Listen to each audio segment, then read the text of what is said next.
आइए श्याम प्रेमियों, आज एक ऐसे भगत की कहानी सुनाते हैं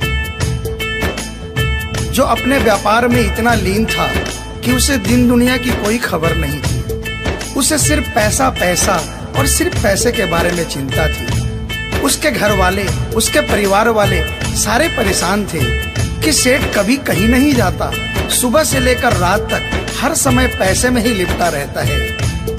बहुत दिनों से उसके इष्ट मित्र उसे कहते थे कि तुम हमारे साथ कहीं चलो, अपने बच्चों को लेकर चलो, लेकिन सेठ कहता इसके लिए काफी समय पड़ा है, अभी मुझे सिर्फ पैसा कमाना है।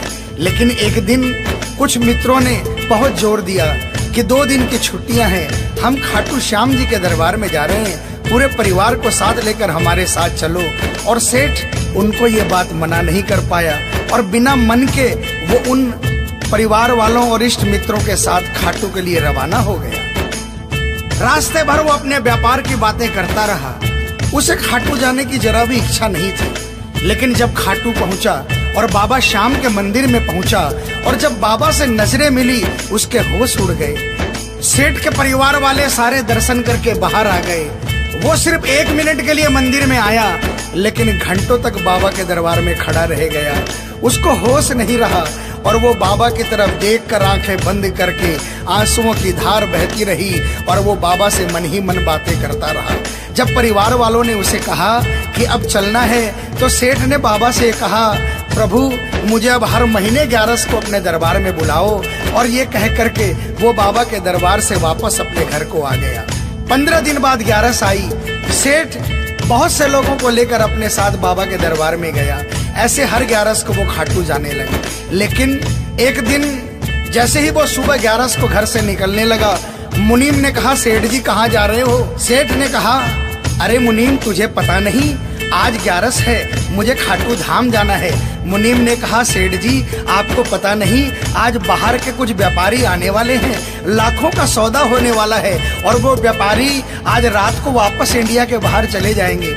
आपके पास तो मौका है, आप 11 की जगह मावस को खाटू चले जाना। सेठ के मन में ये आया कि हाँ, इसमें क्या फर्क पड़ता है, आज यहाँ व्यापार कर लेता हूँ, सौदा कर लेता हूँ, मैं खाटू मावस को चला जाऊंगा। और सेठ उस दिन खाटू नहीं जा पाया। 11 निकल गई, मावस आई, मावस को फिर कोई व्यापारी आ गया।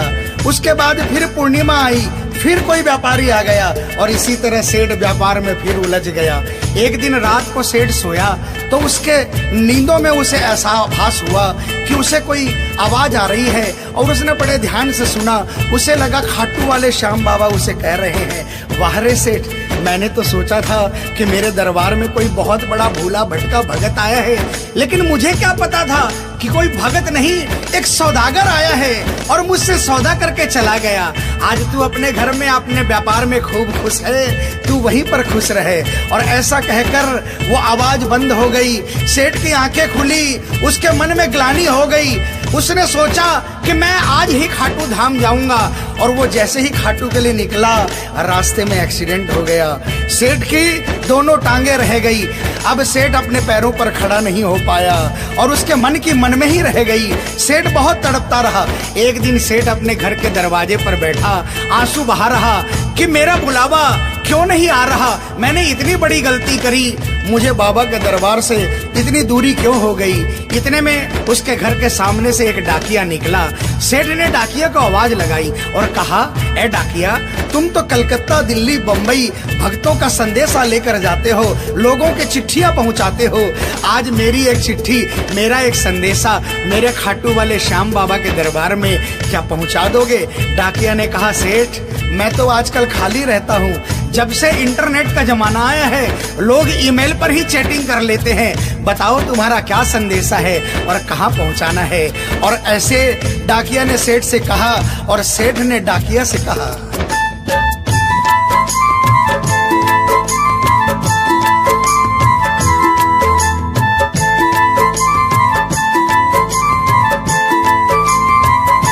डाकिया जा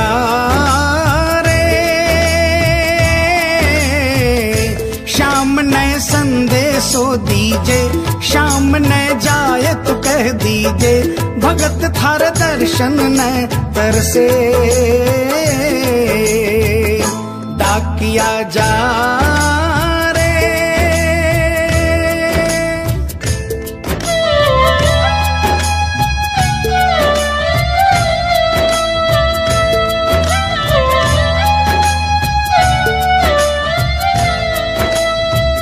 डाकिया ने कहा, सेठ आपका संदेशा तो मैं पहुंचा दूंगा, लेकिन मुझे ये तो बताओ कि आपका संदेशा पहुंचाना क्या है। जहां मुझे संदेशा पहुंचाना है वहां का ठिकाना क्या है। और डाकिया ने कहा,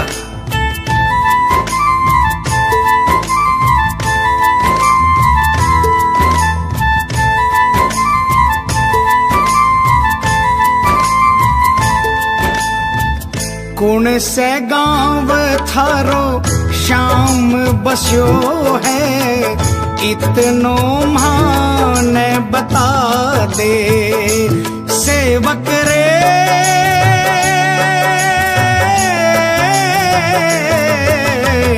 घर तेरे पास है कोई निशानी, माने तू दिखला दे। कैया जानूंगा पहचान, मैं हूँ छोरो अनजान। कैया जानूंगा पहचान, मैं हूँ छोरो अनजान। कैया शाम शु होसी मिलन, डाकिया जा रे।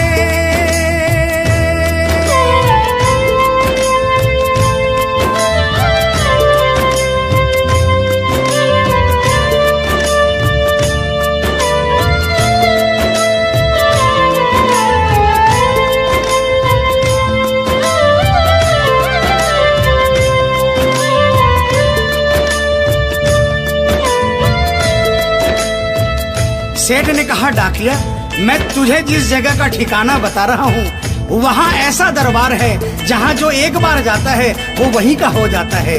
उस दरबार की खासियत है जो वहाँ पर पहली बार जाता है उसके काम बन जाते हैं। सुन वहाँ का ठिकाना क्या है।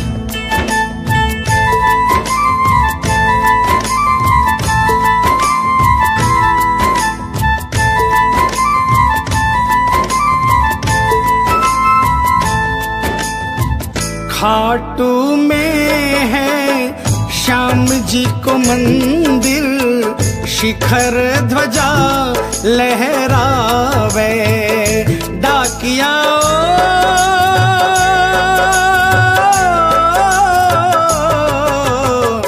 ड्योडी पर हनुमान बिराजे, सेवक चंवर ढुलावे। बाके नौबत बाजे बार, गूंजे हरदम जय जयकार। बाके नौबत बाजे बार, गूंजे हरदम जय जयकार। सज धज बैठो है श्याम सजन, डाकिया जा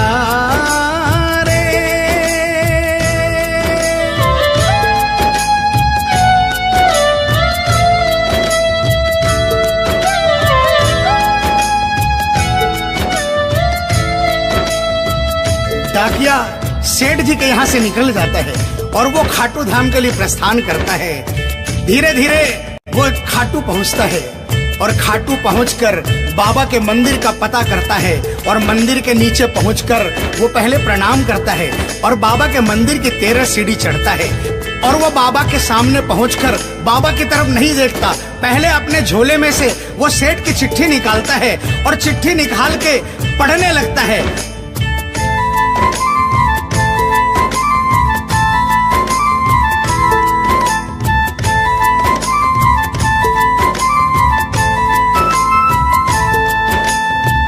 पहुँच गयो दरबार श्याम के, बोलन लाग्यो संदेशो। बाबा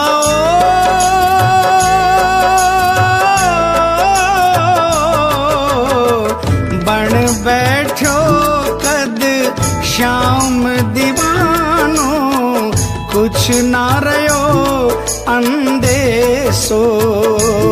आखड़ ल्यासू बरसी धार, चैया सावन की फुहार।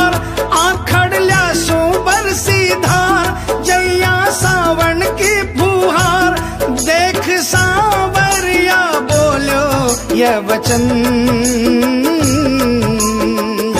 डाकिया जा रे।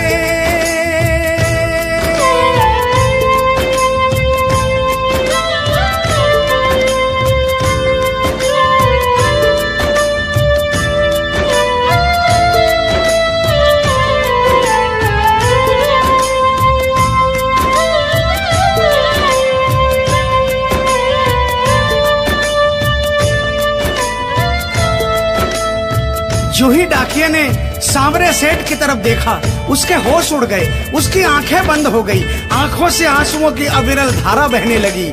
उसको ऐसा महसूस हुआ सपने में जैसे कि कोई श्याम प्रभु सिंहासन से उतर कर आ गए। उसे अपने गले से लगा लिया और डाकिया से कहा, कैसे हो डाकिया? डाकिया प्रभु के चरणों में गिर गया, कहा, प्रभु आज मैं धन्य हो गया, इतने वर्षों तक आपके दरबार नहीं पहुंचा, आज सेठ जी के कारण मैं आपके दरबार में पहुंच गया। अब मुझ पर इतनी कृपा कर दो, मुझे अपनी शरण में रख लो। लेकिन बाबा ने कहा, नहीं बेटा, मैं तुझे अपनी शरण में रखूंगा, लेकिन अभी तुझे मेरा एक छोटा सा काम करना है। जिस सेठ ने तुझे ये संदेशा देकर भेजा है, अगर उसके पास मेरा जवाब नहीं गया तो वहाँ जीते जी मर जाएगा। तू मेरा एक छोटा सा काम कर दे, वापसी संदेशा तू उस सेठ को जाकर दे दे। और बाबा ने कहा,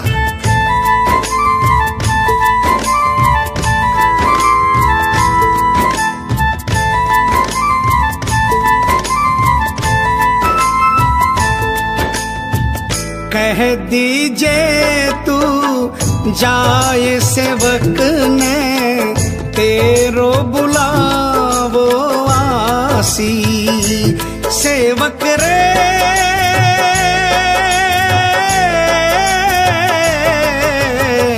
सबकी आस पुराऊं तो तू कैया रह पासी। तेरी सारी जानू बात पूरी करशू मन की आस, तेरी सारी जानू बात पूरी करशू मन की आस, पर बढ़ा मेरे कानी कदम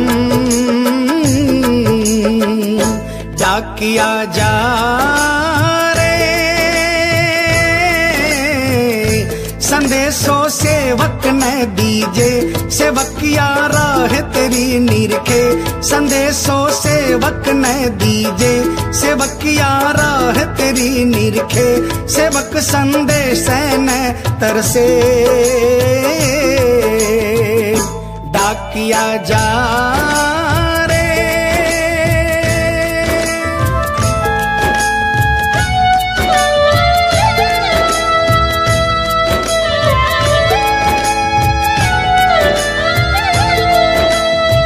डाकिया श्याम प्रभु के चरणों में प्रणाम करके वापस निकलता है और वो आधी रात को ही सेठ के शहर में आ जाता है। अब डाकिया को इतनी जल्दी थी कि उसने आधी रात नहीं देखी और उसने जाकर सेठ के दरवाजे की घंटी बजा दी। उस दिन सेठ के घर में कोई नहीं था, सेठ अकेला अपने बिस्तर पर पड़ा था। जैसे ही घंटी की आवाज आई उसको लगा कि बाबा का संदेशा आ गया, लेकिन सेठ मजबूर था, वो उठना चाहा लेकिन उठ नहीं पा रहा था। लेकिन अचानक उसने जोरदार जयकार लगाई, हारे के सहारे की। और जैसे ही आवाज आई सेठ के घर में करिश्मा हो गया। सेठ अपने पांव पर खड़ा हो गया, दौड़ कर गया और उसने जाकर दरवाजा खोला। सामने देखा डाकिया खड़ा है। सेठ डाकिया के चरणों में गिर गया और कहने लगा, डाकिया जल्दी बताओ मेरे बाबा ने क्या संदेशा भिजवाया है। और डाकिया ने चिट्ठी निकाली और बाबा के भगत की चिट्ठी का संदेशा निकालकर सेठ के हाथों में थमा दिया। सेठ ने जैसे ही चिट्ठी देखी वो झूम झूम कर नाच नाच कर गाने लगा, आ, आ, आ,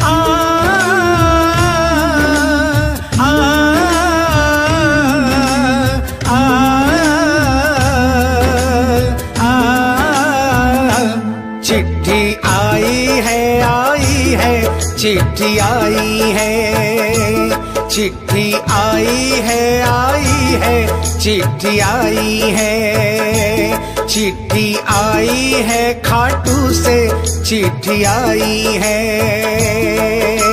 बड़े दिनों के बाद मेरे श्याम धनी को आज, अरे बड़े दिनों के बाद मेरे श्याम धनी को आज भगत की याद सताई है।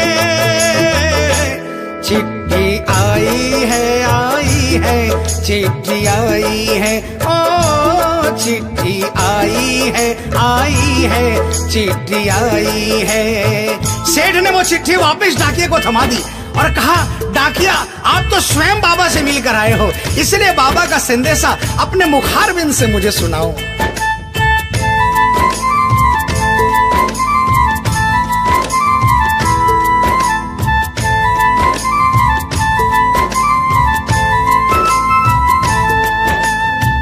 सुन संदेशो सांवरिये को मनड़ो घणो हरसायो। बाबा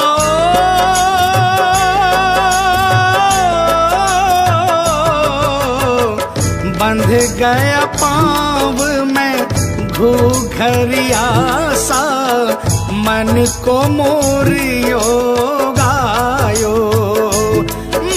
श्याम बड़ो दिलदार, हो जाओ लेवन ने तैयार। मारो श्याम बड़ो दिलदार, हो जाओ लेवन ने तैयार। महिमा गावे है कमल किशन, क्या किया जा। आप सभी श्याम प्रेमियों से जो कभी खाटू नहीं गए, जिन्होंने बाबा का नाम सुना है और जिन्होंने नहीं सुना, उन सबसे निवेदन, जो कभी खाटू नहीं गए वो एक बार हमारे बाबा श्याम के दरबार में पहुंचिए। ये वो दरबार है जहां हारे हुए को जीत मिलती है, जहां लोग हार कर आते हैं लेकिन हार कर वापस नहीं जाते, जहां हर हारे का सहारा होता है। चाहे कैसा भी कोई क्यों ना आता हो, बाबा श्याम हर आने वाले को गले लगाता है, उसको काम पूर्ण करता है और उसे खुशहाल करके अपने घर को भेजता है। बोल खाटू नरेश की, बोल हारे के सहारे की।